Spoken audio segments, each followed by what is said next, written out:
Elhamdülillah, elhamdülillah, thumma elhamdülillah. İnnel hamdelellahi nahmeduhu ve nesta'inuhu ve nestağfiruh ve na'udzu billahi min şururi enfusina ve min seyyiati a'malina. Men yehdihillahu fela mudille leh ve men yudlil fela hadiye leh. Neşhedü en la ilahe illallah vahdehu la şerike leh ve neşhedü enne seyyidena ve senedena ve mevlana Muhammeden abduhu ve habibuhu ve rasuluh. Amma ba'd. فيا عباد الله أوصيكم بتقوى الله وطاعته إن الله مع الذين اتقوا والذين هم محسنون قال الله تعالى في محكم كتابه الكريم بسم الله الرحمن الرحيم واتبعوا ما تتلو الشياطين على ملك سليمان وما كفر سليمان ولكن الشياطين كفروا يعلمون الناس السحر صدق الله العظيم. Saygılı ve muhterem dindaşlarım, sihir yani büyü en büyük günahlardan biri sayılmaktadır. Sihir etne ve tılsım demektir. Onun pek fena ve korkunç neticeleri vardır. Etnenin terinden uğraşmak küfürdür. Çünkü etneciler Allah'ın yolundan çıkalar ve ibliske teslim olalar. Şeytan yoluna teslim olalar. Sihirini zenaat alına getirgen kimseler iblisinin o günde öz derecelerini kötürmek için mukaddes şeylerge hakaret ederler. Allah'ın adını yaramay şekilde ve kirli yerlerde kullanıp ayak astına alırlar. Allah'a şirk koşarlar. Kur'an ayetlerini yanlış olup, yanlış anlap, yanlış yazarlar. Meleklerge gelişmegen sıfatlar koşup yaramay sözler aytalar. Bu ve başka dinge zıt kelgen söz ve işlerinin dinden çıkalar. Kur'an-ı Kerim bu meseleni şu şekilde bizge açıklay. Şeytanlarının Süleyman'ın hükümdarlığı hakkında aytkanlarına uydular. Halbuki Süleyman kafir değil edi. Lakin insanlarga etneni öğretken şeytanlar kafir oldular. Bakara suresi 102. ayet kerimesidir. Bu ayetin tefsirinden görünüyor ki tılsımның yani etnenin birçok kısımları var ve hatta falcılık tılsımның bir kısmı sayılmaktadır.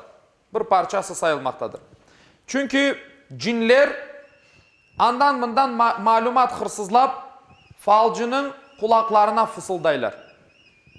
Falcılar ise bu temelsiz bilgige özlerinden daha 99 yalan koşup insanlarga belli bir miktar para karşılığında satalar. Bu çirkin işini Peygamberimiz Muhammed sallallahu aleyhi ve sellem bir hadiste şu şekilde açıklagandır. Elak etken 7 büyük günahtan kaçınınız degen Peygamber. Sahabiler de bu nasıl bir 7 günah deyip soradılar. Peygamberimiz şöyle cevap vergen. Allah'a şirk koşmak, etne yapmak, Allah'ın dokunulmaz dediği canını haksız yerge öldürmek, faiz aşamak, öksüz kimsenin malını almak, cenk vaktinde cenk meydanından kaçmak ve namuslu kadınlarga boten atmak. Başka hadiste Peygamberimiz şöyle buyurdu.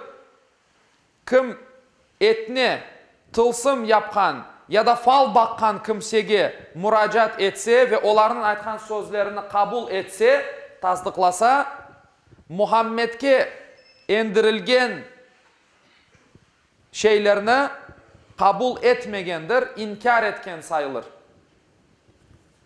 Muhterem dindaşlarım, onun için bu Müslümanga etnecilerge ve falcılarga barması kesenkes haramdır. Eğer de aytkanlarına inansa dinden çıkar. Hususan kadınlar bu şeylerge daha da pek merak saldılar. ve öz erkeklerinden, kocalarından gizli saklı bu işlerini becermektedirler. Onun için evin erkeği bu şeylerge dikkat etmek gerektir. Ev halkına bunun fenalığını ve yasak olganını aytıp anlatmak gerektir. Kıymetli Müslümanlar, herkes bilmeli ki etne yapmak ya da yaptırmak meselelerini halletmek için asla bir çare olmaz. Olamaz. Bir kimsege zorla bir şey yaptırmak pek fena bir yoldur. Sonu acı peşmanlık ve ağır bir ceza olacaktır. Bir problemadan kurtulmak için etnecige barılmaz. Çünkü şeytanın usuludur. Ziyanıdır, haramdır. Onlar insanlarını aldatıp paralarını alalar. Bir hadiste Peygamberimiz buyuruyor, kim dugum yapıp sonra onun üstüne üfürür ise etne yapkan sayılır. Kim etne yapsa şirke düşer, Allah'a ortak koşkan sayılır. Kim korçalanmak için bir şey boynuna assa, askan şeyge yollanılır.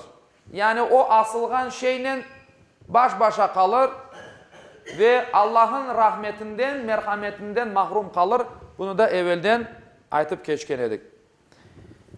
Etnege uğragan bir Müslüman Kur'an ile davalanmak gerektir. Ozu beceralmay ise Kur'an'ı okugan, gerçekten okugan ve bilgenimiz gibi şu şeytanlardan ve cinlerden korçalanmak için Kur'an'dan toplanılgan ayetler, rukiye de bilgenimiz dualar, ayetler, işte bularını okuyabilgen insanlarga müracaat etilse en doğru yol budur.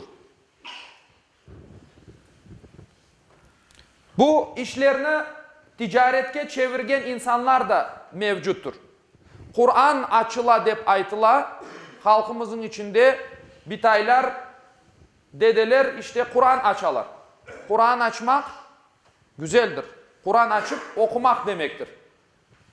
Ama onun yanında bir talay inelerle işte bir düğümler yapıp onun yanında kurşun tokup işte başının üstünden aylandırmak veya başka bir talay usullar uydurup Kur'an'la bir araga getirilmeyecek bir şeylerdir bunlar. Allah-u Teala Kur'an'da bularını yasaklar. Peygamber Efendimiz Aleyhisselatü Vesselam bularını yasaklar. Ama biz bularını bir araga getirip insanın derdine çare olmağa tırışamız. Bunlar katiyen yasaktır ve yanlıştır. Birbirine zıt olan şeylerdir. Onun için bizler müracaat etkenimiz vakit tanıganımız, bilgenimiz insanlarga müracaat eder isek o zaman daha da faydalı olacağından eminim. Çünkü o insanlar Kur'an'ı okumaga bile bilmezler. Kur'an'ı açarlar, işte yalan uydurup insanını aldatırlar. Onun için böyle tuzaklarga düşmekten özümüzni ve Kur'antalarımızını korçalayık inşallah. Bu bir imtihan ve sevgili Peygamberimizin de başına gelgen edi. Daha evvela aytkanımız gibi Peygamberimizge de bir büyü yani etne yapılgandır ve ondan korçalanmanın yolunu Peygamberimiz bizge öğretkendir. O esnada Felak ve Nas sureleri engendir. Felak ve Nas sureleri közden, nazardan daim okulgan surelerdir. Bularını okup bizler devalanmak gerekmiz. Allah-u Teala'nın Kur'an-ı Kerim'de buyurganı gibi biz Kur'an'ı inangan insanlar için bir şifa ve merhamet olup yollagandırıq. Yani Kur'an okumak şifadır. Kur'an'ın ayetleri insanın ruhuna tesir eder ve insanı devalar. Onun için bizler şirk yollarına değil de Allah-u Teala'nın bizge öğretken ve göstergen peygamberimizin de bizge öğretken yollarga müracaat edersek, inşallah hem derdimizden kurtulurmuz, hem de Allah'ın koygan sınırları dışına çıkmamız inşallah. Müslüman olup, Allah'ın huzurunda Müslüman olup dirilirmiz.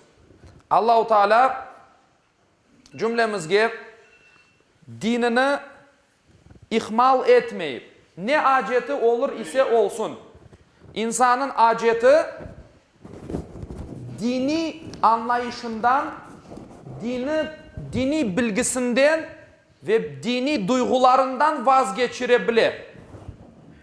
Afsus ki ama bu insanlar tarafından gösterilgendir ve korune.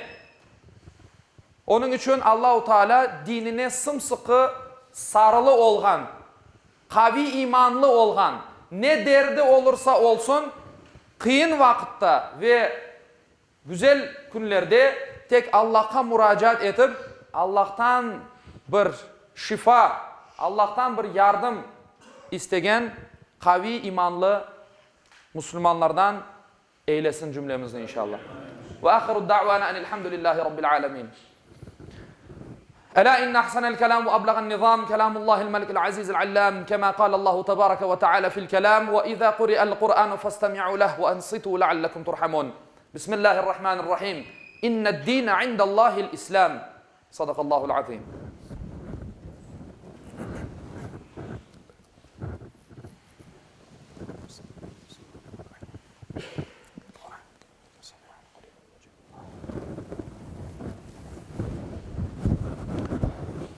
الحمد لله حمد الكاملين والصلاة والسلام على رسولنا محمد وعلى آله وصحبه أجمعين تعظيما لنبيه وتكريما لفخامة شان شرف صفيه فقال عز وجل من قائل مخبرا وآمرا إن الله وملائكته يصلون على النبي يا أيها الذين آمنوا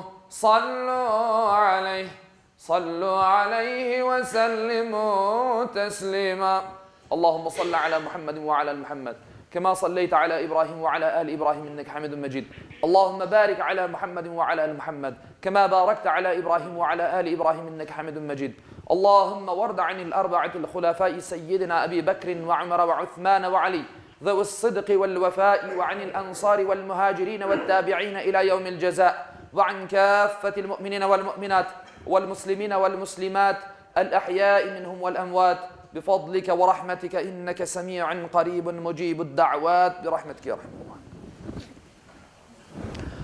عباد الله إن الله يأمر بالعدل والإحسان وإيتاء ذي القربى وينهى عن الفحشاء والمنكر والبغي يعظكم لعلكم تذكرون صدق الله العظيم. Okuğanım ayette Yüce Allah buyura, şüphesiz Allah adaletini, yaxşılık yapmakını ve soy sopka yardım etmekini emir eder. Edepsizlik, fenalık, isyan etip zulüm işlemekini de yasaklar. Düşünüp uymanız için sizlerge nasihat verir. Cumanız hayırlı ve mübarek olsun inşallah.